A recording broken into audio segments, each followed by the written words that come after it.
Good morning. How is everybody doing after the Taurus full moon that we just had? Taurus is all about the sensual pleasures of life. Taurus is ruled by Venus.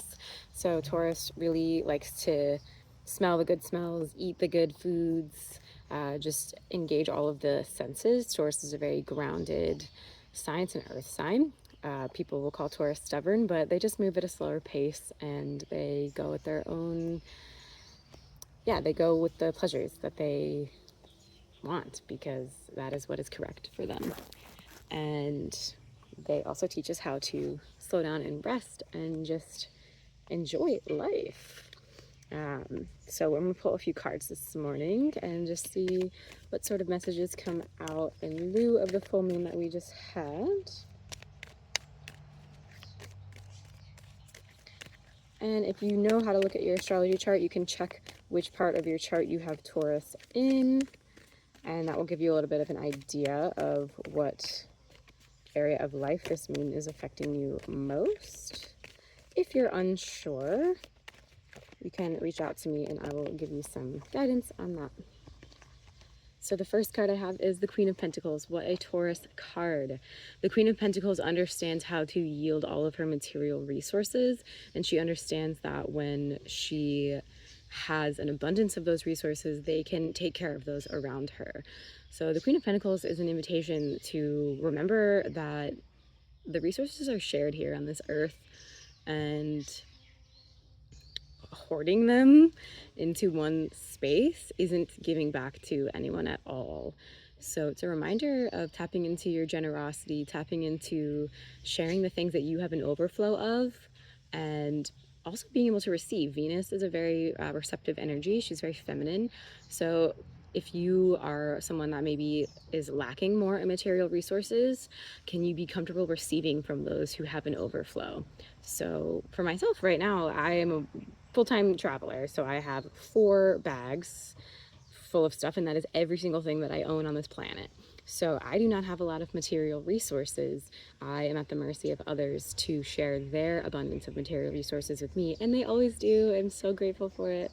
But whichever side of that you're on, how can you honor that and how can you pull that into your community? Because some of us are going to have excess and some of us are going to have a lack. And it's not a right or wrong, good or bad type of thing. It's just what it is. And at certain points in the life, you may be the one who has extra material resources to give, or you may be the one who is in need of those material resources.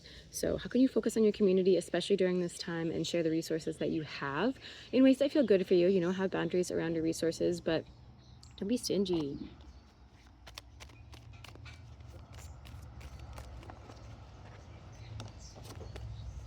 And we also have the Emperor. So you can see the Taurus bull showing up here. Taurus is the sign of the bull, which is a very strong, sturdy energy. It moves forward with the earth, so it takes the resources with it. Taurus is a fixed sign. It does not like change. It really likes for things to, it likes its comfort zone. So it really likes to have all of its comforts around it. And the Emperor is an energy of just standing strong in that. So I like these 2 cards together because it makes me feel like, sorry, that car is probably really loud. These 2 cards together make me feel like a perfect match of masculine and feminine sides.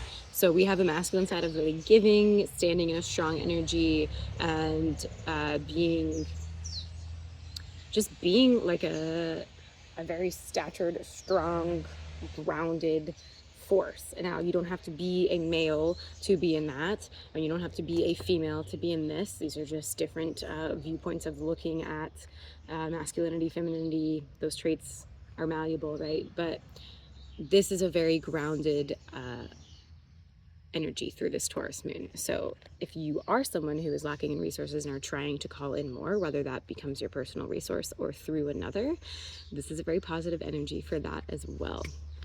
And with this being a number 6 in this astrology, the 6th house rules your day-to-day routines. It's also an earth house, so it rules our habits, our it just rules like the things that you need to check off in order to make your life run smoothly. And I think this full moon is really an invitation into where can you realign so that your day, like your day-to-day routines actually feel pleasurable. So how can you bring the Venusian aspect into your day-to-day routine so they don't feel like work, they don't feel like they're excruciating, they feel like they fill your cup. And then once you have that overflow, then you can give back.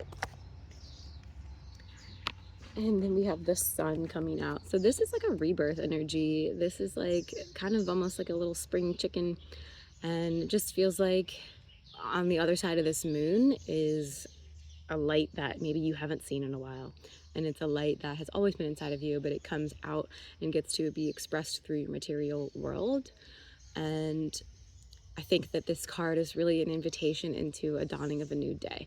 So maybe reassessing if you have an excess of material goods that you aren't using or don't need, and they're just creating excess energy in your space. And how can you find places that they can go, that they can flow into, that will actually create harmony in another space. So if you know somebody is lacking in resources and you have so much, take the time to go through them and get rid of them and move them along to the people who need them. Before I started this travel journey, I had a lot of stuff. I lived in a river house for a couple of years and accumulated a lot of stuff. When I moved out, I had to find new homes for all of those things. They were weighing me down. They were energetically keeping me stuck, and they needed to go into a new place so that they could provide energy for other people. And instantly, like I had a bike that needed worked on, but because I was running a yoga studio in my house, I didn't have the energy to tend to that bike. And as soon as I gave it to someone else, they fixed it immediately. They were riding the bike, they sent me pictures of them riding the bike, and it just brought me joy. And I get to have this feeling of like newness, even though it wasn't mine. And then the Page of Cups is here. So this is kind of an energy of feeling into what sort of resources will actually fill you emotionally. So if you are someone who collects a lot of material goods and you just have this fear that you can't let them go because if you let them go, they're never going to return or you're never going to get something in their favor, this is really an invitation of like maybe checking back in with your emotional world, checking back in with your feelings around these things and seeing if they still ring true for you. And I take these cards as an invitation to let go of holding on to things out of nostalgia. So you could be hoarding a lot of stuff because they have memories attached to them. How can you honor those memories and let the item go? How can you, still value the thing that you have, but not let it take up too much space in your material world? Because there might be new items that create a more internal feeling of abundance within you that staring at those material items is never going to do. So don't wait for spring. Don't wait for spring cleaning. Like, do it now. This Taurus full moon really wants you to get newly aligned. We also had Uranus go retrograde and it's back in Taurus. So Uranus is the sign of like innovation, new ways of being in community. It's also, or the planet, it's the planet of sort of abrupt changes and unseen shakeups. So that could also be happening with Uranus going back into Taurus. You may have some unseen shakeups around your material world, fluke things that you can't control. So I think this reading is really inviting you to reassess your emotional attachment to those items and to the material world that you currently live in, because you may need a big shift and it may really help you when you do that. And then we have the Nine of Cups coming in. And this just feels like, sorting out all of those emotions and really being confident in feeling like you can hold on to those feelings, you can hold on to those memories and move forward. I love that this is a number 9. This is a number 9 year in numerology. 2025 adds up to number 9, so that makes it a number 9 year. The number 9 is all about completions and endings, sort of karmic wrap-ups. And so this feels a lot like letting go of an entire chapter that is attached to your material world. Maybe you need to move your family somewhere else. Maybe you just need to change up your space and start getting new items. See if there's like swap meets in your area. See if you can swap the material goods that you have with material goods that others have, so that you're not having to spend all this money if you don't have it. but also just being able to trade stuff so that we're not always making stuff new because the stuff still has life in it. It just isn't serving you anymore. So the Nine of Cups, I think here is really just allowing us to hold on to that nostalgia, but not needing to do it through the physical thing itself. I think as we move through the final months of this year, it's going to be a big energy of just clearing out the rest of the physical realm that isn't getting you to where you want to go. So just notice which things are tying you down and which things are actually serving you. And if you would like to book a tarot reading with me, you can book through my website. The link is in my bio. I offer personal readings for 30 minutes or 60 minutes. They're live calls. And yeah, go book if you feel called to look deeper into how this full moon affected your chart specifically, or if you have any specific questions, we can go into that as well. So I will leave you with a little sound therapy as we go here. Also, I wanted to say that Taurus rules the throat chakra. Taurus rules the voice. It rules the vocal cords. So where are you not speaking your truth? Where are you not allowing your voice to direct your material goods? And where are you not setting the boundaries that you need to set around your material life?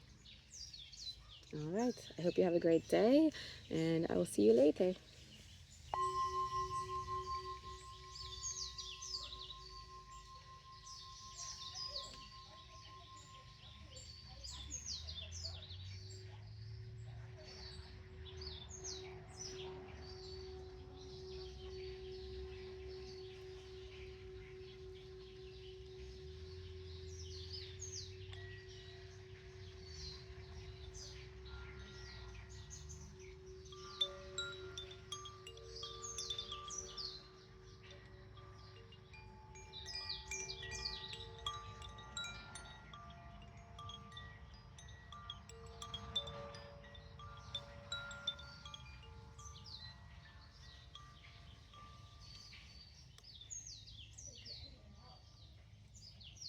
I hope you find pleasure today.